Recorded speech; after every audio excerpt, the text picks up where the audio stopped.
You just go over the mountains over here and you're in high desert. You get past Ellensburg and it's high desert. So I spent a lot of time out there getting reference. Most of the reference came from Eastern Washington.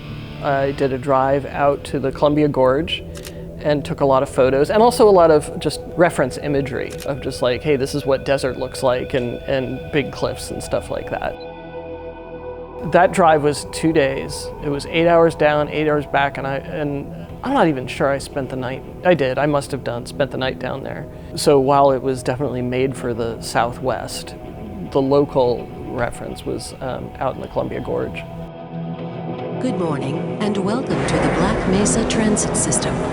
This automated train is provided for the security and convenience of the Black Mesa Research Facility personnel.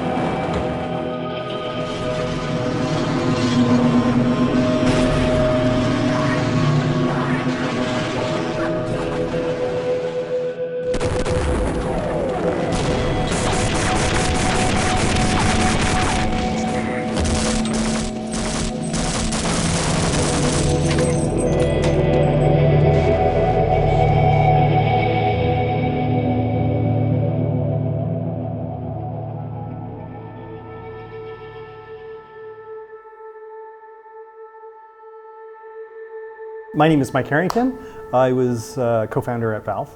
I wasn't really used to big companies. When I started at Microsoft, it wasn't that big. It was like 1,500 people, like a big high school. 9 years later, it was significantly bigger. I'm thinking, oh, this place is too big. And that was still like 1996, so they had a long ways to go. I told my managers like a year before, like, I'm leaving in a year and I'm gonna start a game company. And the first person I talked to was a good friend of mine, Michael Abrash. But at that time, he was trying to do something within Microsoft, and by the time it made sense, John Carmack had convinced him to go work at id. So how could he say no to that? And then I was having lunch with Gabe, and I said, Gabe, I'm leaving. I'm just gonna leave and I'm gonna start a game company. He goes, I wanna leave, I wanna start a game company. I go, all right, and that was it. On the surface, we should have failed. And realistically, both Mike and I thought we would get about a year into it, realize we'd made horrible mistakes, and go back to our friends at Microsoft and ask for our jobs back. But we did think that we knew a fair bit about software development, that there were expertise that goes into it. I think we also had some pretty clear ideas of how to design a company, right? So when we were building Half-Life, we were also designing Valve at the same time. We had no plan except for, by then, like I mentioned, Michael had gone to id. And he said, oh, you're starting a game company, you have to use our engine. So Gabe and I flew down to Mesquite to meet id. We spent a good deal of time with John Romero, and he told us, like, this is what you need to do to start a game company. You need to go out and hire some level designers and do that kind of thing. And we kind of understood the engineering part. And then, because we were Michael's friends, we walked away with the source code to Quake that day. We had no contract yet. We had kind of an idea of what it could be, and they just gave us a CD, and we had kind of the crown jewels of id, and that, game on.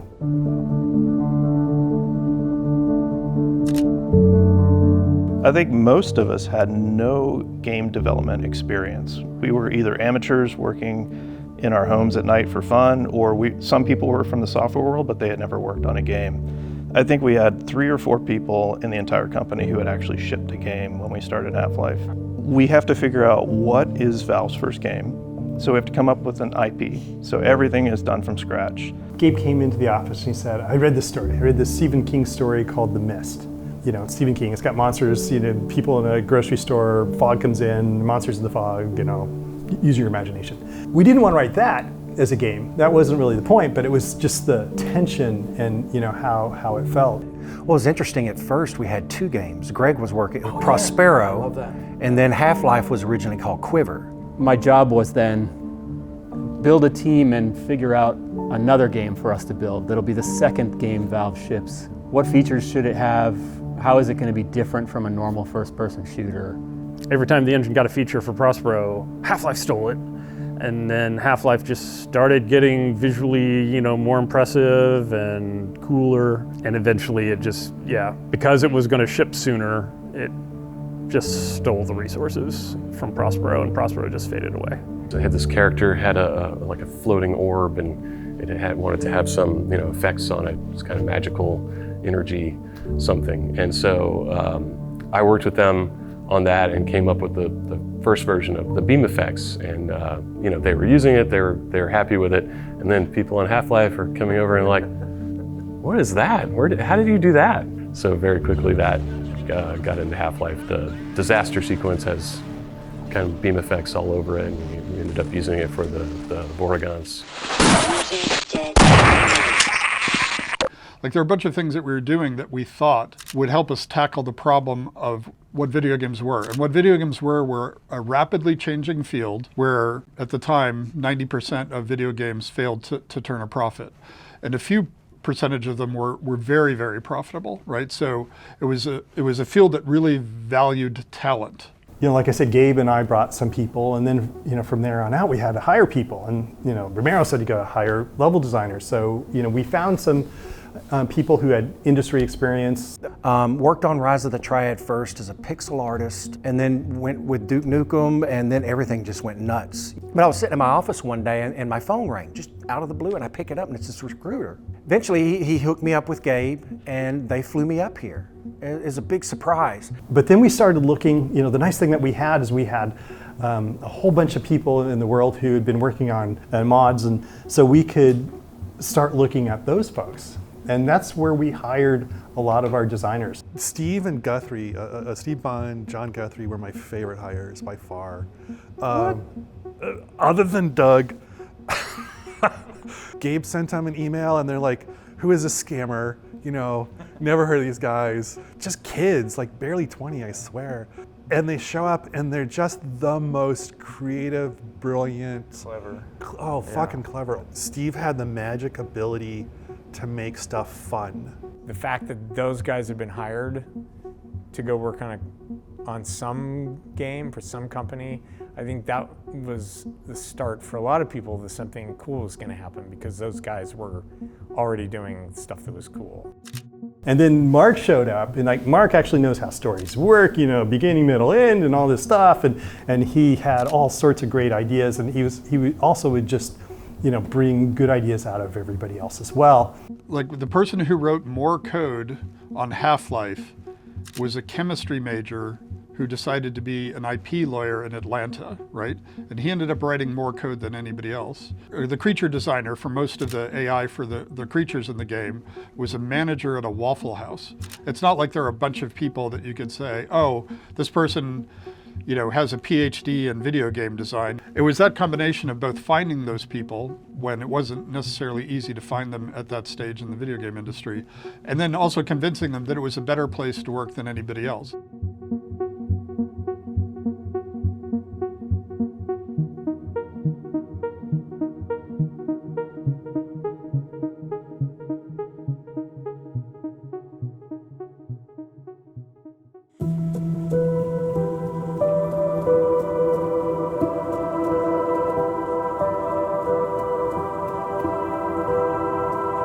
One of the things that I definitely learned was how to hire engineers.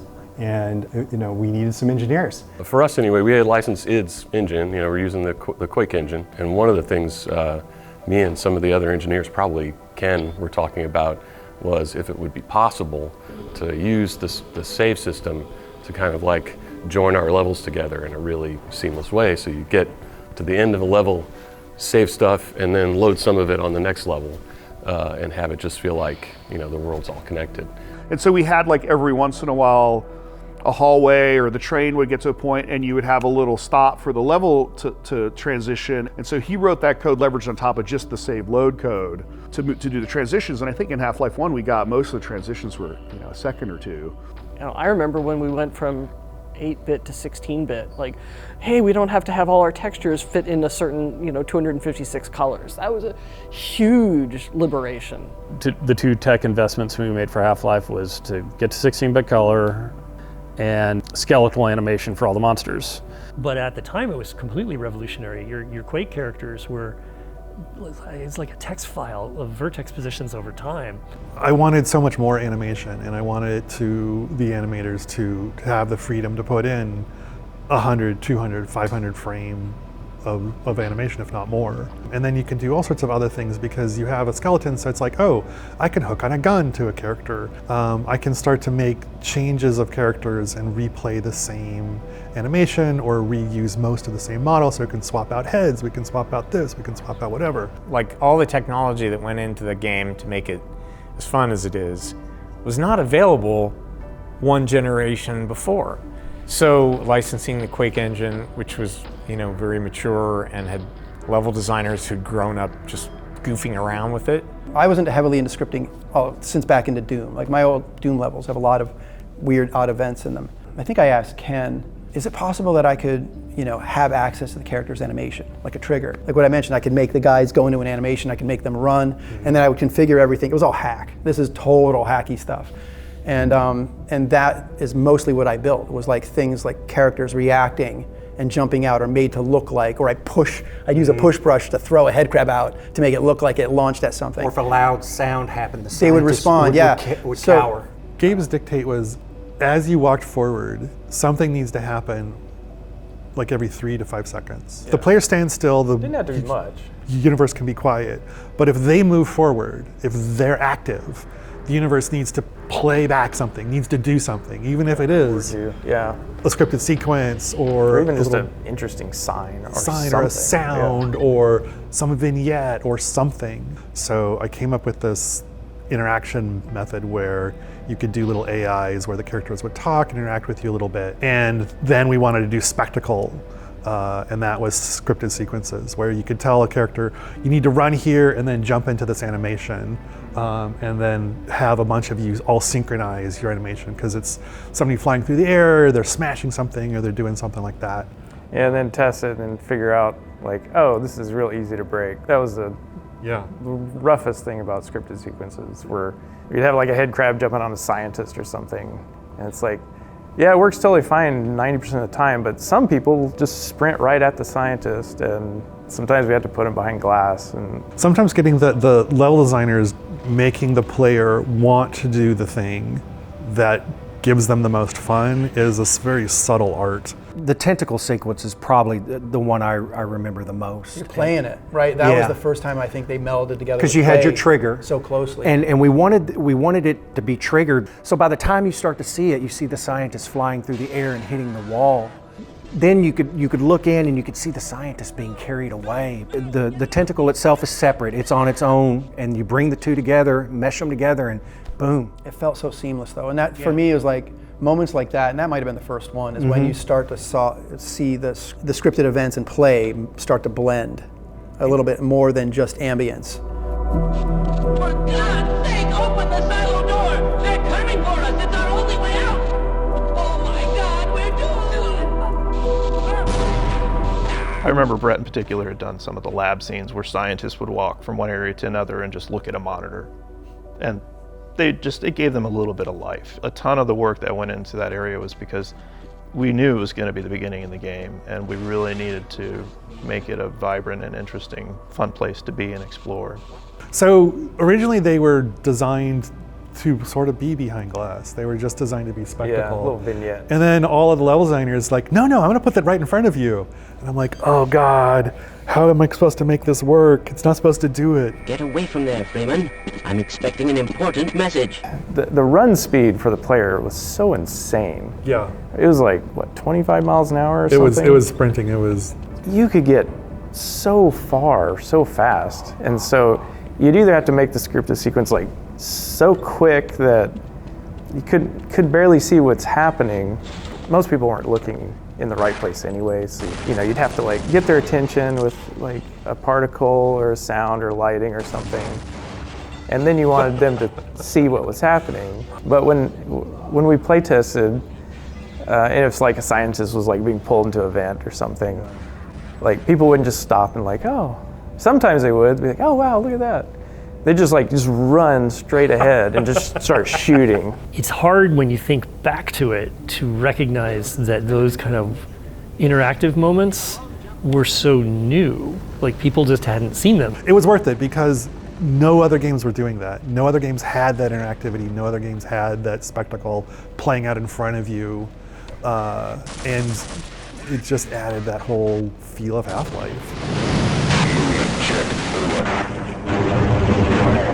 Gabe had started to develop this theory around interactivity, and the environment needed to let you do what you wanted and then react to it. So if you did something, if you shot your gun, there needed to be a bullet hole in the wall. If you did a thing, people needed, other characters needed to react. The world is acknowledging you exist. The world is acknowledging all of your actions. And that's this huge part of reinforcement.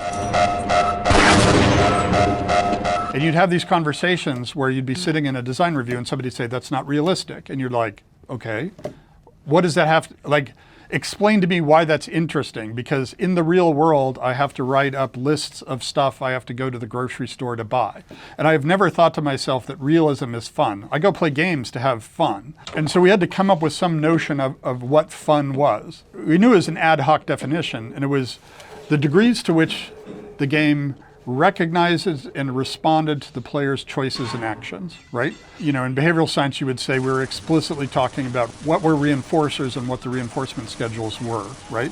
At that point in time, that was a useful way of making design decisions. The point I would make is, if I go up to a wall and shoot it, to me, it feels like the wall is ignoring me. I'm getting a narcissistic injury when the world is ignoring me. So does this, to me, I was trying to convey to the user a sense of, yes, you were making choices, yes, you were progressing, which meant the game had to acknowledge that back to you. If you shoot at a wall, there have to be decals. If you kill a bunch of Marines, the Marines have to run away from you, right? You have to have this sense of the game acknowledging and responding to the choices and actions and progressions that you've made. Otherwise, it loses any sort of impact.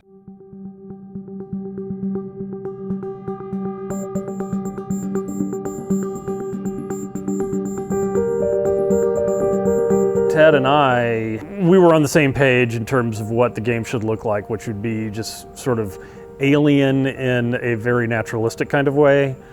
Like these are creatures from another dimension, another planet that look like they evolved in a way. And Chuck had he came from Duke Nukem. He made a bunch of monsters that went in a sort of a different direction. And for a while, the game had a hard time coalescing around a single vision. All the ones that looked like genitals were Ted's. Yeah. And all the ones with shiny bits that looked like alien soldiers were Chuck's. That was a thing when I first came in, Ted's style and mine. And trying to figure that out. Trying to find the harmony between the two to make it work. Yeah. Ted he really liked the Wayne Barlow aesthetic, and I had a little bit different, but it worked. Ted made these really weird. He did the head crab.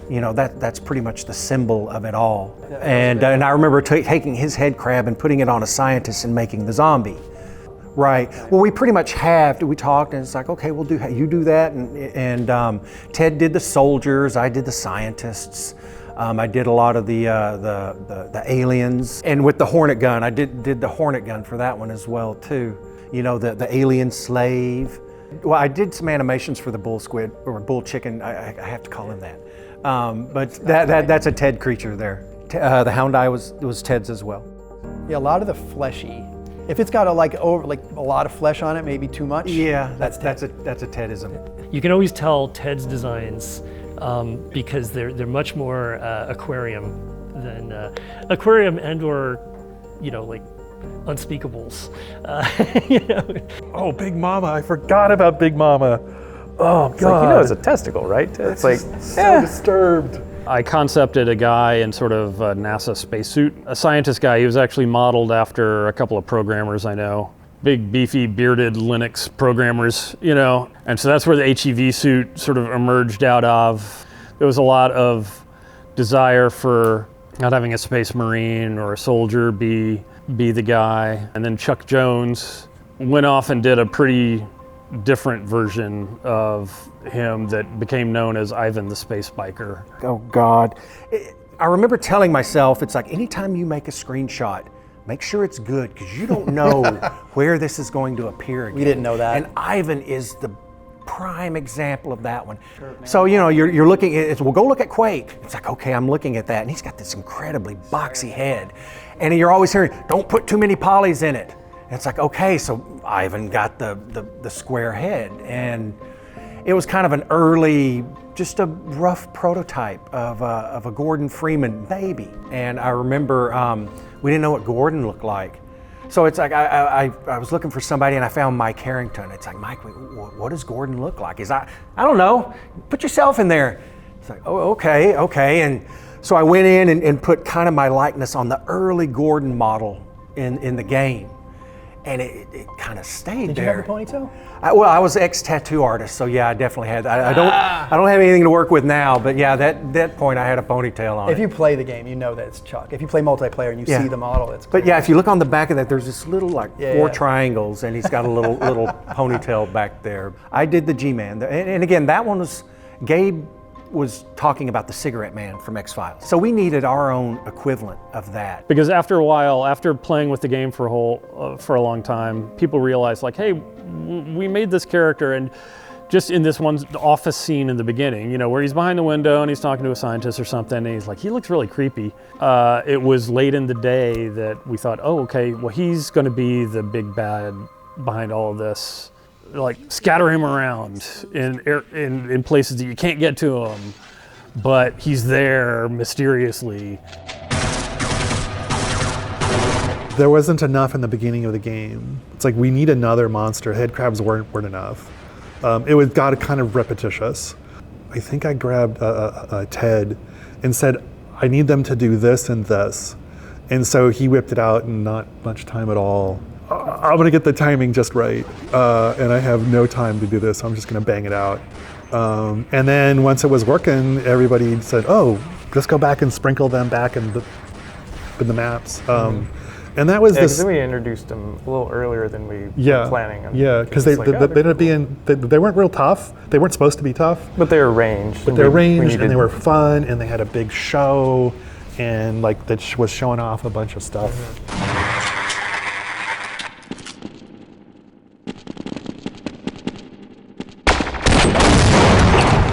I remember the assassin came in pretty late. That was it. It was like, okay, I have a week and a half. It was already done, it was already all modeled, already all animated, and the requirement was it couldn't have any new animations and any new anything. So had to come up, I grabbed a bunch of Steve Bond's AI and banged that thing out. I built a level super crude, but it had all the right spacing and all the right heights and all the right, geometry. Again, it's just a presentation where this creature gets to shine, this enemy gets to shine, and is your entire focus for that scene. And it's kind of a memorable experience because it just takes place in a different fashion than other encounters, and you get knocked out, and there's all kinds of the lights go out, and you get dragged through a corridor and things. So again, it's something you remember in the game.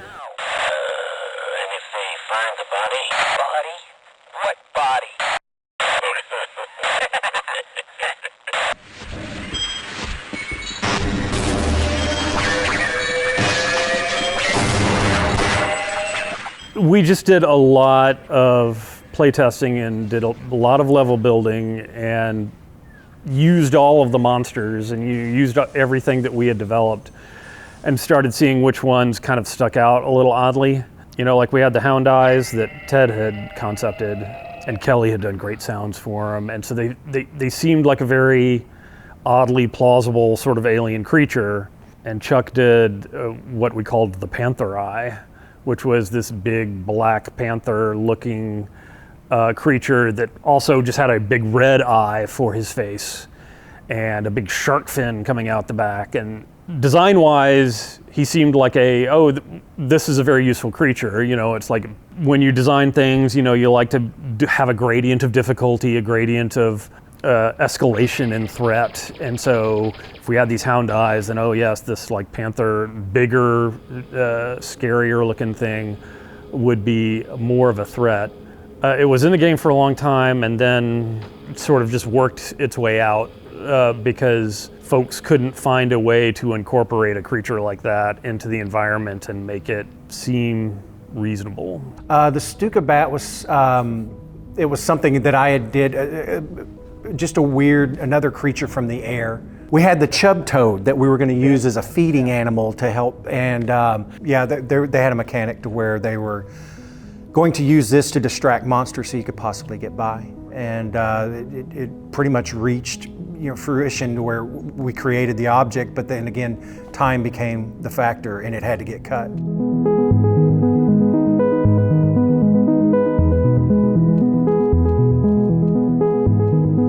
I grew up just outside DC, and so there's all these like big, really banal office buildings, and that's kind of the direction I went. So it started becoming a facility. And so I started making these kind of linoleum tiles and the drop ceiling, the concrete block wall, the black and white tile floor. She was like the texture artist for for most of the game. Yeah. It's just an overwhelming amount of work. Originally I was hand painting all of the textures, and you can really see a shift in some of them where they go from hand painted to photo reference. The photo references are much, much better. So I was all over Seattle, Harbor Island, Gasworks Park, getting rusty metal things. What can I get good pictures of that is vaguely industrial and interesting to look at? And then how can we use this? And so, sides of boxcars, and I don't know how many hallways in Half-Life are, the side of a train car kind of thing. The Kirkland Costco. A lot of time in the Kirkland Costco, getting just packages of, I don't know why I needed snacks or something.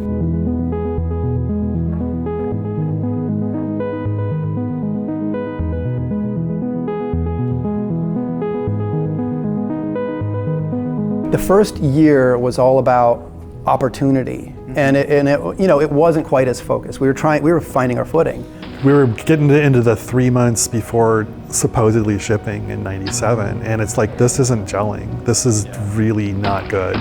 This is like, quick knockoff, cash grab, stupid, and let's not do that. There was a lot of disconnect between what all of the different groups were doing, what engineering was doing and what level design was doing and what animation was doing.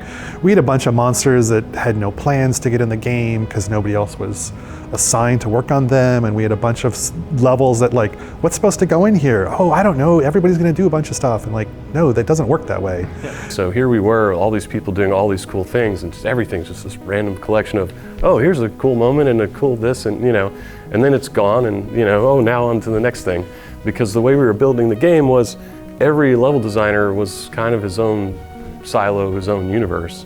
And I think that just grew out of our, kind of mod developer roots, but it wasn't cohesive, and it certainly didn't have a strategy for like maximizing any of that stuff. You must have been in the meeting when we reviewed all the levels. It was like the first time everybody piled into a room, right? And Gabe had his crazy Hellraiser chair with the beautiful Mac monitor, and we played for 2 days. He played everyone's levels. But I remember one moment he turned around. He was like this with his hair. He's going, "We're gonna fail. We're gonna fail. We're gonna fail. We're gonna fail. We're gonna fail." And I was just like, it blew me away. I was like, oh shit, this isn't good. We were doing our best trying to make this game and the story, and we had a schedule from Sierra, and it was a tight schedule. And we told them, like, we're not going to ship this, and we realized that you're not going to pay us to continue developing this, but we're going to do it anyway. Late is just for a little while, suck is forever, right? We could try to force this thing out the door, but that's not the company we want to be. That's not the people we want to be. That's not the relationship we want to have with our customers. And so Kelly and I kind of sat down and sort of tried to take an inventory of all the cool stuff we had built, and why weren't we just, building more on top of that? And those discussions kind of led to us building this kind of design cabal process to try to give some cohesion to the game and kind of changing the way we were approaching it. And so a cabal was a small group of people, multidisciplinary group. There's like an artists, level designers, engineers, and everything in that. And a small team that would write up a spec for a level. There was the arc that Mark had written, so we knew how that fit into the story.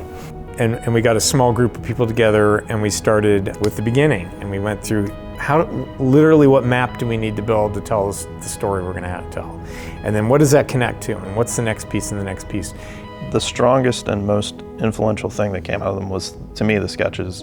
And they were really the visual meeting notes, right? We came up with a formula for how that worked. We had a certain percentage of the time where you were fighting, a certain percentage of the time where you're exploring, a certain percentage of the time where you're solving puzzles. And so we could apply that uniformly through the game, and that worked pretty well. Testing. Everything seems to be in order. Good morning, and welcome to the Black Mesa Transit System. This automated train is provided for the security and convenience of the Black Mesa Research Facility personnel.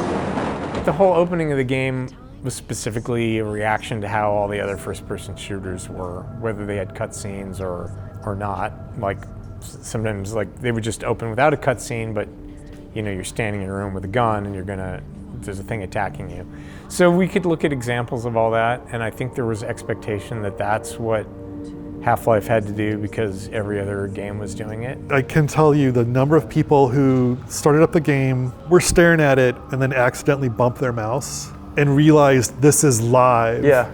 And as simple as that sounds, it was mind-blowing for so many people because there was too much going on. This isn't real time, this is a recording, you know. That was sort of the way we, stumbled through a lot of the new narrative tricks. It was like, well, what can we do that you could do this in a movie or a story, but nobody's doing this in first-person shooters. You're this anonymous scientist and you're riding on this train into work and rolled the credits at the beginning. It was kind of like a cinematic experience almost. Like I don't think games had really gone down that road. It's so funny to look at it now because it's so primitive, but at the time it felt like you were really in this Black Mesa world.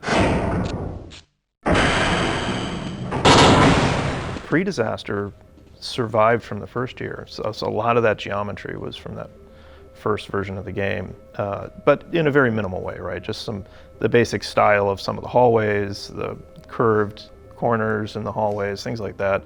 They more became sort of like Lego pieces that John could use and stitch together and extrude. And I know Brett did a lot of the raw geometry from pre-disaster, and then John did most of the work to ship it, and then the post and the train ride was all John, I think.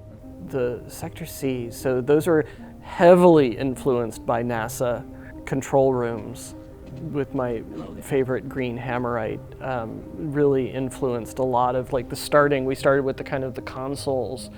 I'm trying to remember, and then there was just lots of hallways and people were getting lost, and I did the color stripes to help people follow them places. One of the things that was actually super exciting was how quotidian a lot of it really was. The lunchroom with the microwave, you press the button and it would go splat. My God, what are you doing? Yeah, all this work so you can start a microwave and blow up some soup, which was a reference to real life, because that happened regularly. Like, we regularly accidentally blew up. Laidlaw mostly, wasn't it? There were a few people who were just, challenged with kitchen appliances, and at one point we had a company fire. we had a lot of things going on in that kitchen. All of that stuff had a real kind of eloquence that in the late 90s, in a world where everything was so over the top, but we still got to go on flights of fancy. Welcome to the HEV Mark IV.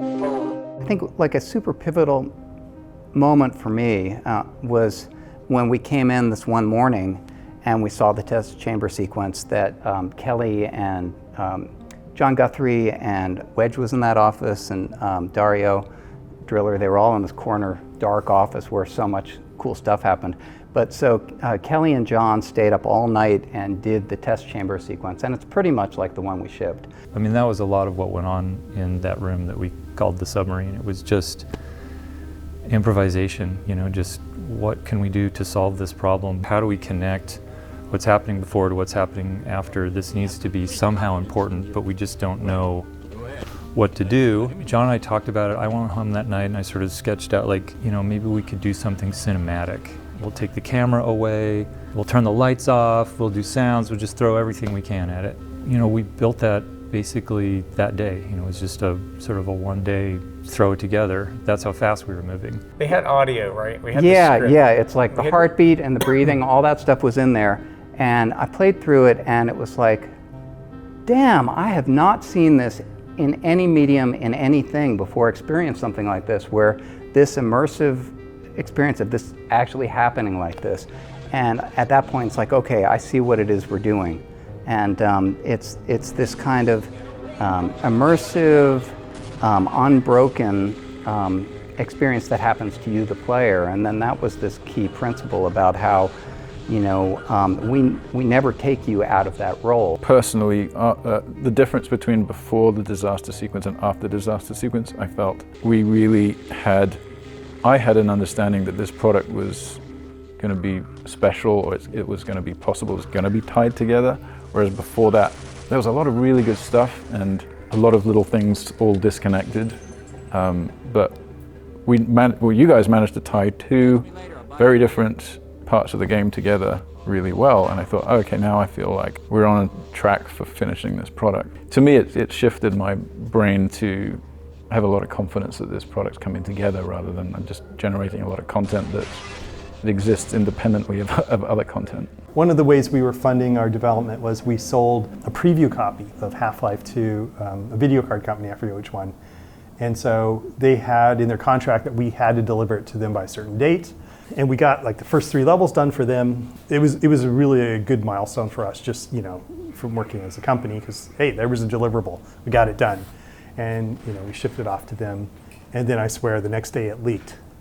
And I was just livid at first, which was stupid. But I was just like, I can't believe you guys let this get out. Like, you know, this wasn't us, you know. And then it turned into something amazing where people started playing it.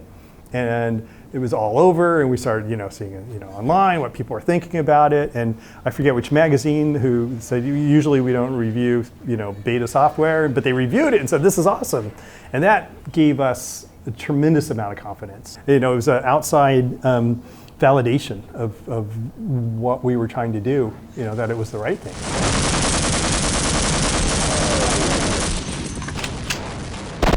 I think just with first-person shooters already, they were kind of like the valves of weapons you put into first-person. You got to have a shotgun, and there's obviously a pistol. You know, you need your weapon that's going to make you struggle and you drive you to get another weapon. That was a lesson in how to make all of your weapons as orthogonal as possible, so each one did something completely different.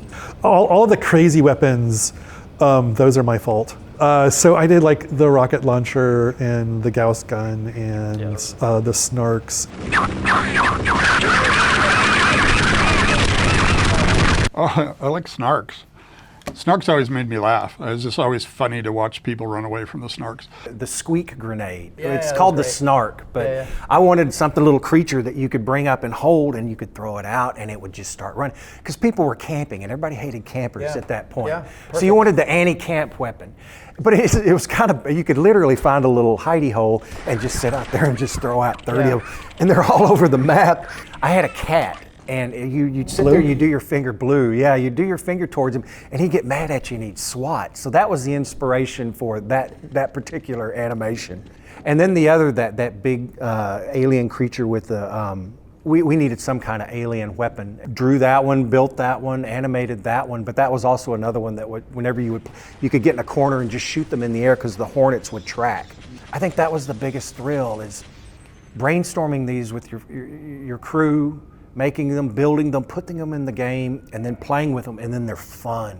So there's sort of a trope of having a melee weapon. I think it was Steve Bond and Ken Birdwell and I were saying we wanted a device where the world was reacting to you. It really goes back to that theory of fun. But we were just running around like idiots, smacking the wall. It's an odd thing to know in retrospect, but at the time it felt profoundly satisfying to be able to smack walls. And that was just an example of how that fairly abstract notion of what fun was ended up translating into a set of decisions that were really visceral. When you're going around whacking a wall, a crowbar is an obvious thing to whack the wall with.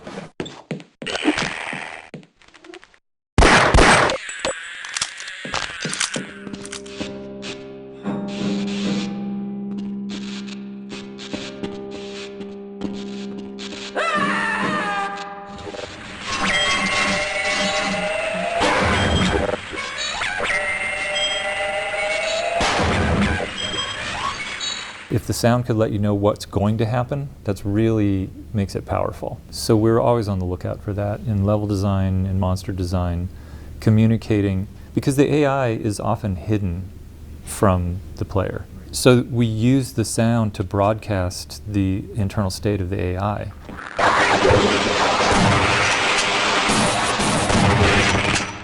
You know, soldiers, they tell you, I'm injured, I'm going to throw a grenade, I'm taking cover. You know, they are broadcasting as constantly as they can what's about to happen. So it was really important to try to keep those states distinct so that as you play the game, you're actually, whether you're aware of it or not, you're starting to be able to tell what's about to happen. We knew he was a musician too, so he could do sounds, but you know, he also decided he was going to write the sound engine. And then he wrote the soundtrack. And he'd never written a soundtrack before, and he wrote the whole, you know, soundtrack for the game, and it won an award, and it was crazy. There just weren't that many of us. You know, I had a little bit of a background playing music. I understood the sound engine really well, so it was really easy for me to just hook sounds in, and I understood enough about the level design side that I could kind of connect those things a little bit. The sounds could come from anywhere. And then I just heavily modified them. Usually those are animal sounds, reversing, changing the pitch, chopping them up and rearranging them. Head crabs were rats. The little squeaky, yeah, that's a rat slowed way, way down and then reversed. Yeah, the DSP stuff was another cool thing that Kelly built. When you got an event, it sounded like you were an event, and that wasn't really happening, I guess, at least in Quake and other games I was playing back then.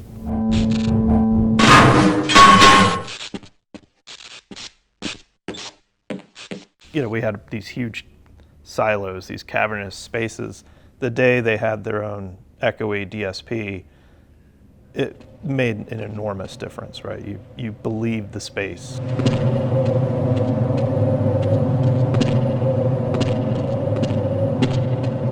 Kelly tells me, oh God, Chuck Jones asked him if the characters could speak and have their mouths move.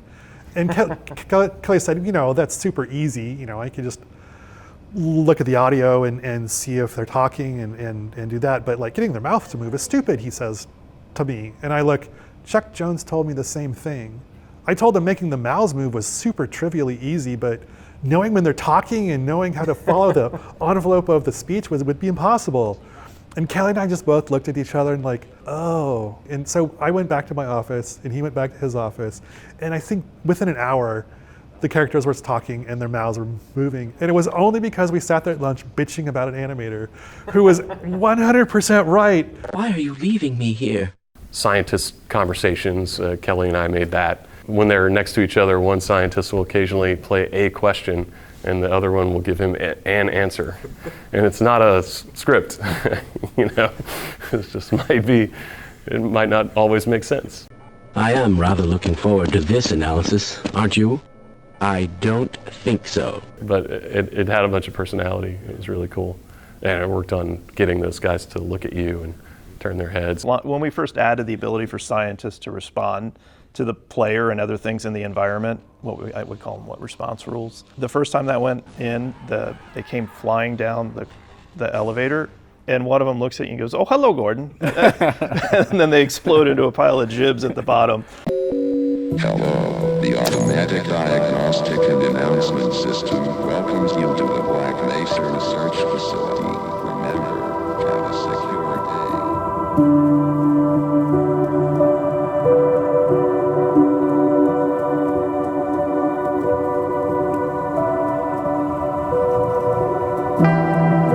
I hadn't really started working on the biggest part of the game, which I ended up shipping, which was surface tension, prior to then. A lot of the work that I had done was the alien research labs, which turned into questionable ethics, and all of that was ditched. There were some concepts made it through, but everything was rebuilt from zero. But you know what did make it through was power up. Yeah, basically that geometry survived completely intact. It was so closely designed for that creature that because the creature survived, the levels survived along with it. Yeah, there's this sort of central circular thing where you have to rotate the train, and you have to kill the Gargantua first because he was always defending the way out. And then you have to go to like another area which looks very much like it was designed for Quake, because pretty much it was. There was a flooded pump room, and you have to drain the generator, and then you can switch the power on, and then you can take the train out. Yeah, I remember him being totally central to this whole thing. And then, well, how do we block the player? Which is, I mean, that's pretty much like design point number one for all level design. Okay, well, how do we prevent the player from just walking straight out through the exit? And you design backwards from there.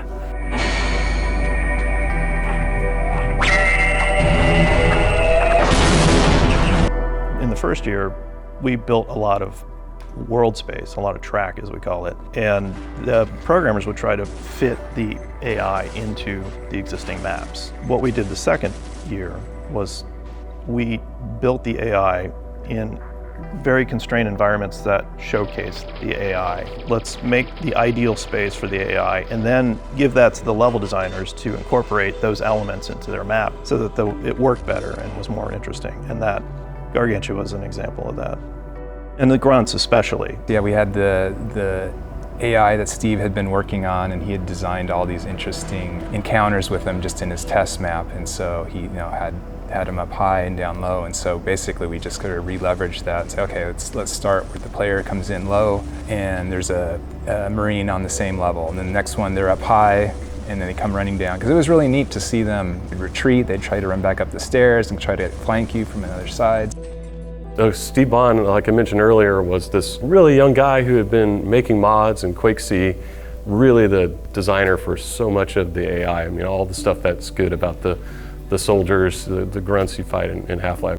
Yeah, we had a little bit of a language we could sort of use to say, this is a place they can climb, this is a place they can jump to, this is a good place to hide. These are good places to go in general, or interesting places. So, the AI had a little bit of help.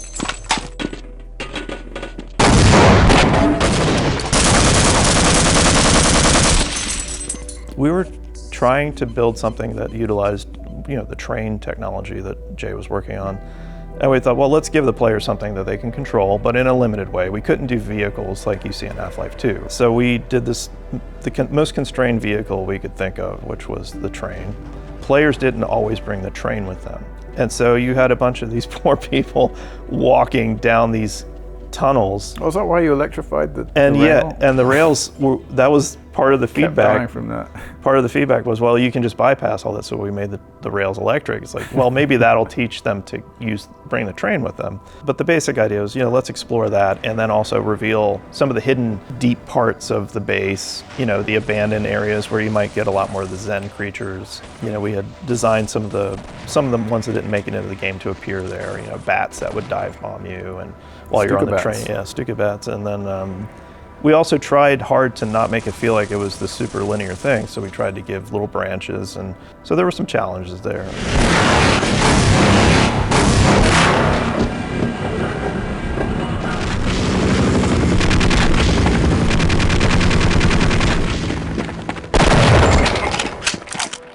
Well, there's a really good sketch that Kelly Bailey made, which basically charted surface tension, and it was pretty extensive. Like, it went through the cliffside, and it went through areas where tanks were, and like a lot of soldier holdouts. Yeah, it even went through the desert with the cactuses and the helicopters, and then across a dam. It was pretty extensive. Yeah, when I saw that sketch, I was so motivated to just start building all of that stuff. So I ran ahead with a lot of level design, a lot of geometry, and it seems like a lot of it stuck in some way or another, which is really amazing. I did the dam, which was funny. I just did that in a day. Right. Like, it was like about 4 or 5 hours. I did a Hoover Dam thing because I like the Hoover Dam. I saw a concept of the cliffside. I think Harry Teasley built that render of the skybox. Yes. And I just thought, holy crap, this is perfect for Vertigo. Like, whatever we do here, we have to play on Vertigo and like narrow little edges and places you would like to normally dodge a grenade that you can't.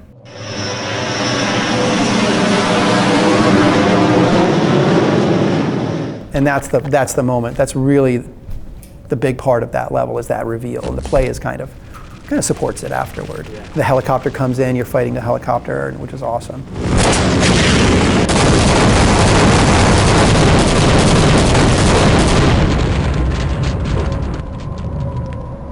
first of all, I had a bunch of textures, and then every time I made new ones, whoever was working on the new levels would be like, oh, fresh textures, I'm going to use those. Somebody making another level would start using them, and I was like, no, this is chaos. We need to restrict this. So I started naming the texture sets by the level that they were made for. I was trying to enforce some sort of like visual cohesion, and so that really ended up working. There was one level I did, it was the introduction of the sort of the bounce pads, the alien bounce pads in the real world. And because, you know, story-wise, like, okay, you're getting closer to hitting the alien world. So I was, well, let's get a little bit of alien world infection into the real world. So I had done it just as a visual thing. John Guthrie made it 10 times better. And that's actually where he found the photo of my daughter, because I didn't put my daughter in Gordon's locker. I hid her in like this destroyed office someplace, you know, as a little Easter egg for myself. And John went and put my daughter's photo in Gordon's locker, which I think was a good decision.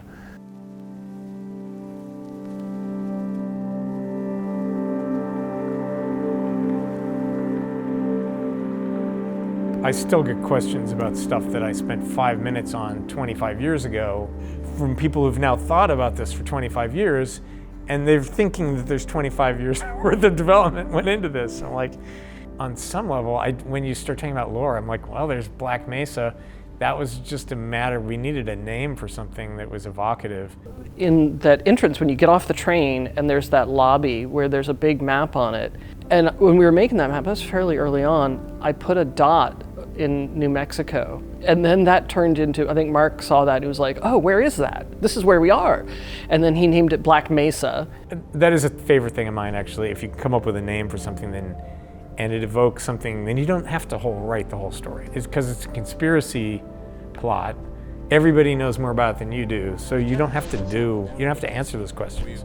You just keep raising questions and make the mystery kind of thing. Like dialogue came in later. Also, a lot of the scripted sequences came in later, and those helped to kind of sharpen the storytelling aspect of it, because, I mean, setting expectations to get up to the surface and then like, oh no, they're not here to help us. The whole thing about diegetic writing, right? Like keeping the exposition in the game instead of outside the game. You know, I give a lot of credit to Mark. After playtests, we'd realized that maybe you need more of a dialogue cue about something.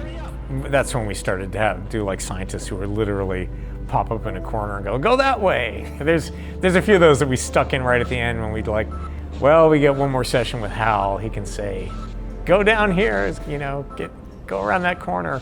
Well, so much for the government. Their idea of containment is to kill everyone associated with the project. Judging from your hazard suit, I'd say you were part of what went wrong. I knew Hal from San Francisco as an artist, cartoonist. He was also an animator and an actor in some science fiction movies. So when we got down to the wire, we did a bunch of voice casting and nothing was right. And I just kept thinking of Hal. And I finally just called him and said, Hal, I want you to at least talk to people here so they can hear your voice. And I got him on a speakerphone, and I had a bunch of people gathered in my office. And I'm like, okay, Hal, everybody's here. And he's like, well, what would you like me to say? And everybody was like, this is him. This is the guy. Why do we all have to wear these ridiculous ties? Another interesting voice thing was the G-Man. So we liked Mike Shapiro's work. So we knew we wanted to use him, but we brought him in to do Barney and also the G-Man. So we did a take on all the G-Man lines with kind of a straight voice, and I was thinking that, okay, we have something safe, but we're not super excited about it, and give us something else. And he does this crazy lizard voice. The border world, then, is in our control for the time being, thanks to you. Quite a nasty piece of work you managed over there. I am impressed. And we took it back, and everybody just loved the crazy lizard voice, and so that's how it worked out. Did you do the Nihilanth? I did. Okay. Ladies and gentlemen, the Nihilanth. Just imagine his head floating in space as a baby.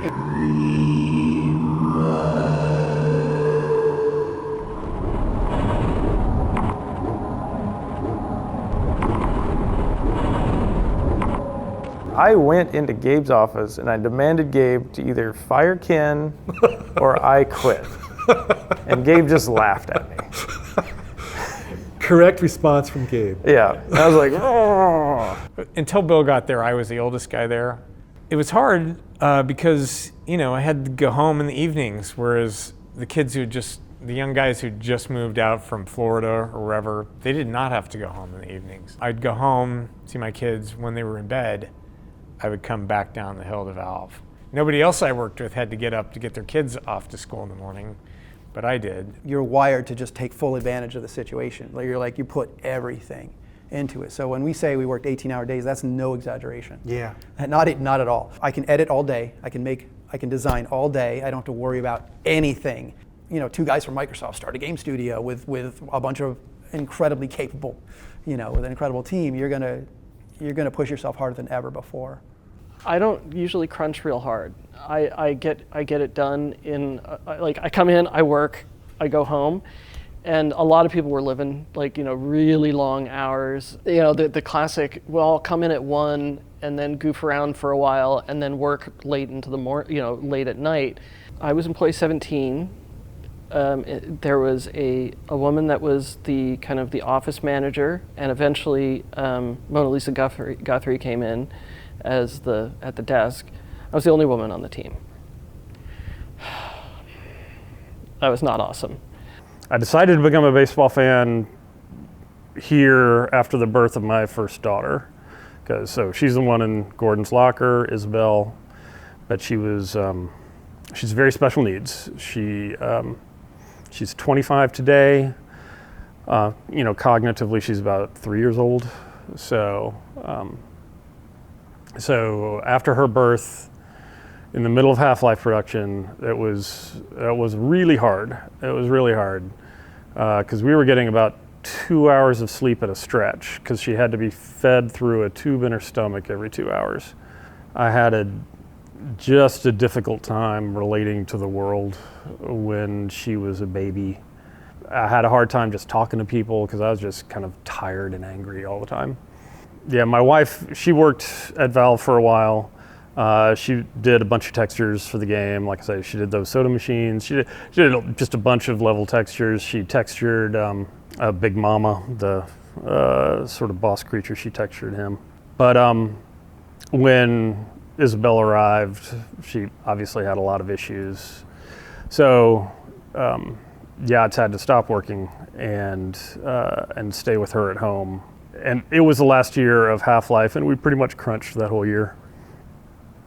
So I was at work a lot. It was hard. It was definitely a hard year.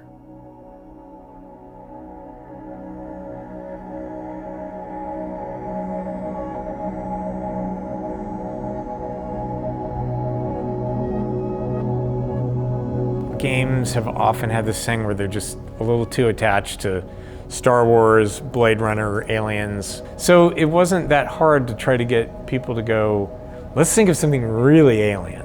Like what Zen was initially was you're gonna go inside a huge alien organism and kill it or figure out how to turn it on or off or something like that. I didn't know we couldn't actually do that or what was involved. What does it mean to have alien architecture or a planet that's biologically defining the structures in it, as opposed to what the tools were good at, which is making rectangles? And then slowly it scaled back till it was more and more corridors, and that everybody was really good at. People were finishing up stuff and I was still working on Zen because it was like it went through a lot of iteration, or at least we're trying to figure out what it was. Different people were taking swings at it, either in static concepts. Weren't you under a bit of a timeline crunch for it as well? Yeah, it was the end of the game. Yeah. I wanted to cut stuff out and they're like, no, leave it in. I'm like, yeah, but I don't have any support for this. Right. And then after a lot of it was built, is like, oh yeah, we're gonna change the gravity and give you a jump pack. That came later. And I was like, There's a lot of stuff, especially in Zen, where you're getting close to a first draft of some things, right? Because we just didn't have time and we got to the end of the game. And so we considered not going to Zen, but the art concepts people did were so cool. For the Zen textures, I was deeply inspired by electron microscope imagery. And we had so much of that regular structural texture material that I wanted to do something more organic. Insects as well. I think there's a lot of textures that were based on beetles. That was really fun. and incredibly challenging levels to make because that editor was not friendly for organic shapes. I built the little behaviors for the tree that hits you if you get too close, and the light stalk that kind of hides. But Ken did a bunch of AIs there, the floating controller guys. And the flying guys were great, but you had to set up air nodes for them to travel properly. I prototyped a lot, and some of those prototypes were used in the final battle, I believe, and also for the Gonard, which I think Randy did. We, at some point, have to stop polishing. At some point, we have to, like, it is what it is. And if the player hasn't had fun up until that point, well, then we failed. They're not going to get to that point, so who cares? It just has to finish, and it did. Yeah, and there's always Half-Life 2 to win them back. I love that sensation of being alone in an alien dimension, but the experience that people really liked in the game was scientists pop up and Barney pops up and you have companions and you have this feeling of companionship around you with all the other stuff that's going on. So a lot of people missed that, which I understood, and I think if we'd had thought about the ending from the beginning, we would have figured out some ways to do that a little more.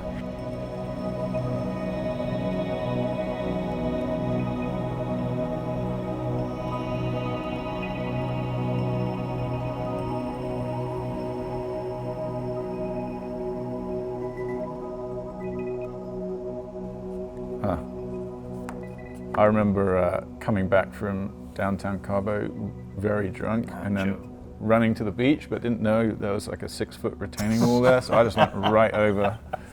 And then I was hurting so much I slept the night where I fell. Yeah, I woke up the next morning. I had never heard that a really story. Stiff neck. Oh my God. It's a good thing you were pretty young. I remember after we'd gone final on the game, I was home one morning, taking a shower, and my wife asked me, like, it's done. Is it any good? Is the game any fun? Like, I don't know. Like, I hope so. I don't think it's exaggerating by saying if any one of the crew had disappeared for a month, we wouldn't have shipped. It didn't matter who they were. Everybody was mission critical. My inspiration from Valve, what I really took away with me was that the thing that is most important to me is what are we making? Coming in as a texture artist, you don't have a lot of expectation that you're going to get to influence that. And I was able to have quite a bit of influence on the what. It was so fun to work with the people who were making Half-Life. The collection of people were diverse, at least like in their professional backgrounds, was kind of all over the place. And so figuring out how to work with all those people, but also just the fact that we had hired really stellar people who were good at collaborating, like they're conscientious people, deeply passionate about what they wanted to create. That just was a recipe for a professionally, like, really good time. It seems to me that one of the things that good games do is make 2 games worth of stuff and then throw away the bad game. And fortunately, like, Valve was able to do that. A lot of companies couldn't do that, but backstopped by Gabe and Mike, Valve could afford to do that. I always have absolutely nothing interesting to say when people say, would you reflect on your legacy? Like, I really don't look back a whole lot. I'm always excited by the future, right? So to me, it's like I can look back at the things we did, but to me, they're just sort of like the stepping stones to what we're going to be able to do in the future. That's just how I'm wired, right?